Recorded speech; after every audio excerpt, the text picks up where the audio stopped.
Hello friend, welcome to AP study stage. दोस्तों, आज की वीडियो में हम आपको जनरल डाइस के बारे में बताएंगे।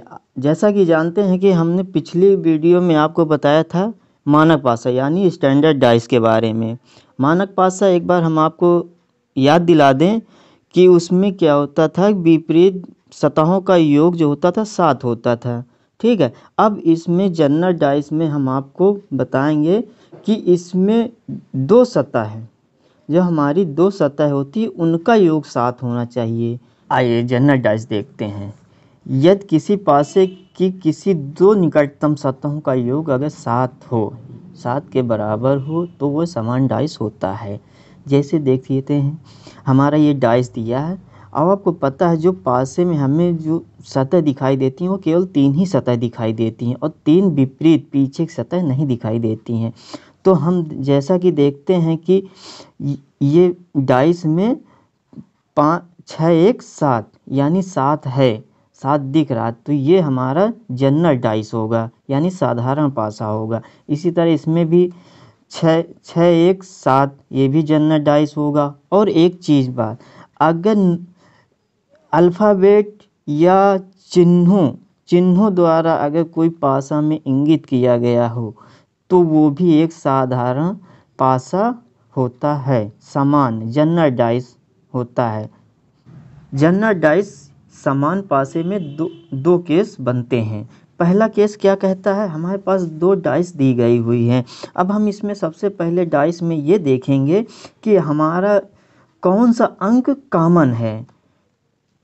ठीक, तो हम सबसे पहले देखते हैं कि हमारा 6 जो है दोनों पासे में है, तो हम पहले वाले 6 को लिख देंगे। इसके बाद दूसरे वाले 6 को उसके जस्ट नीचे लिख देंगे। ठीक, अब इसके बाद जब हम पहले पासे की ओर चलते हैं तो हम जब 6 लेते हैं तो हम क्लॉकवाइज घड़ी की सुई की तरह हम इसमें चलते हैं। तो हमारा क्या हुआ, 6 के बाद 4 हमने लिख दिया। फिर 4 के बाद जब हम क्लॉकवाइज बढ़ेंगे तो हमारा आएगा 5, तो हमने 5 लिख दिया। फिर अब दूसरे डाइस में चलते हैं। अब देखिए 6, इसको भी उसी क्लॉकवाइज की तरह हम रोटेट करेंगे। तो इसके बाद 6 के बाद 1 आएगा, तो हमने दूसरे पासे में 1 लिख दिया। फिर इसके बाद जब हम फिर क्लॉकवाइज चलेंगे तो हमारा 3 आएगा यानी 3 आएगा। तो अब हम ये देखेंगे कि जो हमारे विपरीत होंगे, तो अगर ये पूछ लिया जाए कि 4 का विपरीत क्या होगा, 4 का अपोजिट क्या होगा, ठीक है, तो हम ये लिखेंगे 4 का अपोजिट 1 होता है, 1 होगा। अगर यही 5 का पूछ ले अपोजिट, तो 5 का अपोजिट हमारा 3 होगा।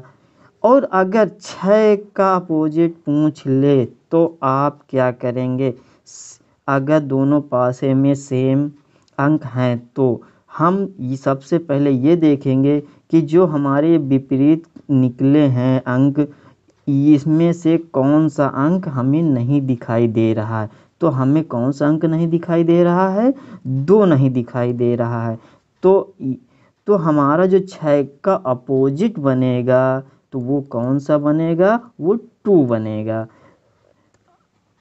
ठीक, आइए अगले क्वेश्चन की ओर बढ़ते हैं। दोस्तों, अगर अगले क्वेश्चन की तरफ जाने से पहले हम आपको ये बता दें, अगर कॉन्सेप्ट क्लियर हो, ठीक है, तो हम क्वेश्चन को आसानी से कर सकते हैं। तो केस नंबर 2 पे चलते हैं दोस्तों। तो देखिए सबसे पहले हमारे पास 2 डाइस दी हुई हैं, तो हम इसमें देखेंगे कि हमारे दोनों डाइस में कॉमन क्या चीज़ दिख रहा है। देखिए एक तो 1 भी दिख रहा है और एक 3 भी दिख रहा है। ठीक है, तो ये हमारा दूसरा यानी इसमें कह सकते हैं कि हमारे 2 सतह सेम है। तो इसके लिए हम क्या करते हैं, तो सबसे पहले 1 हो गया, इसमें भी कॉमन है, इसमें भी कॉमन है। ठीक है, 3 इसमें भी कॉमन है, इसमें भी कॉमन है। तो जो बचा यानी 5 बचा और 2 बचा, तो हम ये कह सकते हैं कि जो 5 का 5 का अपोजिट जो होगा वो हमारा क्या होगा, 2 होगा। ठीक है, और अगर पूछ ले 1 और 3 का विपरीत क्या होगा, तो हम देखेंगे कि इसमें देखिए 1 और 3 है, तो इसमें 5 भी है, तो हमको कौन सी संख्या नहीं दिख रही है? तो एक तो 4 नहीं दिख रही है और ऊपर एक 6 नहीं दिख रही है। तो अगर हमसे पूछा जाए 1 या 3 का, तो हम ये कह सकते हैं कि 4 भी होगा और 6 भी होगा, इनमें से एक अपोजिट होगा। आइए दोस्तों अगले क्वेश्चन पे देखते हैं। हम क्वेश्चन करेंगे उतने हमारे डाउट क्लियर हो जाएंगे। तो सबसे पहले हमारे पास दिया गया है, 2 पासे दिए गए हैं और सबसे पहले हम इसमें देखेंगे कि ये हमारा मानक पासा है या साधारण पासा है। तो देखिए इसमें 4 3 7 और 6 6 1 7, ये एक तो मानक साधारण पासा है। तो इसको हम कैसे हल करेंगे?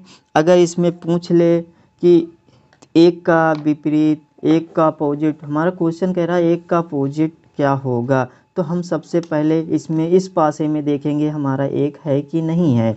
तो इसमें एक नहीं है तो हम इसको छोड़ देंगे और अगले वाले पासे में हम देखेंगे कि देखिए एक है, और जब एक है तो देखिए एक के विपरीत 2 6 नहीं हो सकते हैं। तो जो हमें नहीं दिखाई दे रहे हैं हमारे वो विपरीत होते हैं। कौन कौन से नहीं दिख रहे हैं आपको? एक तो 3 नहीं दिख रहा, 4 नहीं दिख रहा, 5 नहीं दिख रहा। तो हम कह सकते हैं कि हमारा जो एक का विपरीत अपोजिट होंगे अंक वो होंगे 3 4 5। अगर यही चीज़ पूछ ले 3 का अपोजिट क्या होगा, तो हम इस पासे में देखेंगे 3 का अपोजिट। 3 का अपोजिट में हमें कौन सी अंक नहीं दिख रही है? तो हमारे हमको नहीं दिख रही है, एक तो 1 नहीं दिख रही है और एक 2 नहीं दिख रहा और एक 6 नहीं दिख रहा। तो क्योंकि 4 और 5 तो हो ही नहीं सकते अपोजिट, तो ये तो 3 के अपोजिट होंगे 1 2 और 6। अगर यही पूछ ले 6 का अपोजिट क्या होगा, तो देखिए हम 6 इसमें है नहीं तो इसको छोड़ देंगे। अगले वाले में देखेंगे तो 6 है, तो इसका अपोजिट कौन सा हो जाएगा? जो पासे में हमको अंक नहीं दिख रहे हैं वो हमारे अपोजिट होंगे। तो कौन कौन से नहीं दिख रहे हैं? तो हमारा एक तो हो जाएगा 3 नहीं दिख रहा, 4 नहीं दिख रहा और 5 नहीं दिख रहा है। ठीक है दोस्तों। आइए दोस्तों अगले क्वेश्चन पे चलते हैं। देखिए ये एक डाइस दिया हुआ है, तो हमको इसमें क्या निकालना है? 2 के विपरीत कौन सा अंक होगा। तो हमने क्या किया, 2 ले लिया और 2 के बाद ये देखिए कि हमें डाइस में कौन कौन से अंक नहीं दिख रहे हैं। तो हमको कौन कौन से नहीं दिख रहे हैं? 1 नहीं दिख रहा, 2 नहीं दिख रहा और 2 का तो निकालना ही है हमें। तो 2 नहीं दिख रहा, 4 नहीं दिख रहा और 6 नहीं दिख रहा। तो हमारा जो अपोजिट होगा 2 का वो हो जाएगा 1 4 और 6 हो जाएगा। तो हमारा ऑप्शन जो होगा वो डी हो जाएगा। आइए दोस्तों अगले क्वेश्चन पे चलते हैं। आप देखेंगे ये क्वेश्चन काफ़ी इम्पोर्टेंट है, ऐसे क्वेश्चन काफ़ी पूछे जाते हैं। तो इसमें दिया गया है नीचे एक पासे की 2 स्थितियां दी गई हैं, इसमें क्या निकालना है? 2 के हमें विपरीत निकालना है। तो ये अलग क्यों है? देखिए क्योंकि ये दोनों पासों में न कोई भी सतह सेम नहीं है, सब सारे सतह अलग अलग दी हुई हैं। तो ना तो ये क्या होगा, ना तो ये जनरल डाइस होगा, ना स्टैंडर्ड डाइस होगा, ना सामान्य पासा होगा, ना मानक पासा होगा। तो ऐसे पासों को हम कैसे हल करते हैं? 2 के विपरीत पूछ रहा है तो हम पहले पासे में देखेंगे 2 है कि नहीं है। हमको 2 नहीं दिख रहा तो हम ये पासे को छोड़ देंगे।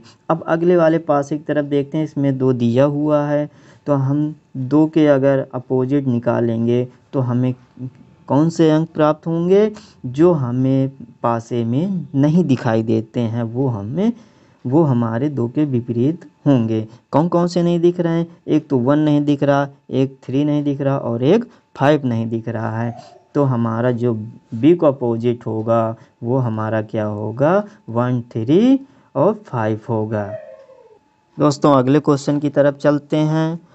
दोस्तों अगर आपको वीडियो अगर अच्छी लगे तो बिल्कुल शेयर करिए, लाइक करिए और कमेंट करिए, और जो डाउट हो उसमें भी हमें कमेंट से पूछें ताकि हम आपके लिए बेहतर वीडियो बना सकें। आइए अगले क्वेश्चन की ओर चलते हैं।